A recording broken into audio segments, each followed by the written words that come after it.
ప్రతి ఎలక్షన్లో నిలబడాలి, మన జెండా చూపించాలి, మన గుర్తు చూపించాలి.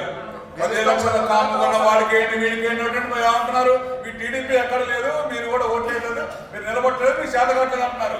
నేనేమంటే 10 ఓట్లు పడ్డా మనం నిలబడాలి, గెలిచినా గెలవైనా వాళ్ళకి భయం పుట్టించాలి. తెలుగుదేశం గెలిచినా గెలవకపోయినా పలానా వాడు నిలబడ్డాడు, పలానా పార్టీ వాడు నిలబడ్డాడు, ఎన్టీఆర్ అభిమాని బాలయ్య అభిమాని నిలబడ్డాడు, నేను పైసలు నిలబడ్డా, వాళ్ళకి వణుకు పుట్టించింది నేను. అదేవిధంగా ఒక 10-15 డివిజన్లు నిలబడితే పలానా వాళ్ళు నిలబడ్డారని చూపించుకొని మన జెండా రెపరెపాలని నా జీవితం కష్టపడి నా జీవితం అంతా నేను టీడీపీ కోసం ప్రాణం ఇస్తాం. మేము అలాంటి అభిమానులు చాలా మంది ఉన్నారు. బాలబాబు అన్న, చంద్రబాబు నాయుడు గారు అన్న, ఎన్టీఆర్ అన్న, లోకేష్ బాబు అన్న కూడా మేము ప్రాణం ఇస్తాం. ఎక్కడికైనా వెళ్తాం, ఎన్ని కష్టాలను పడతాం.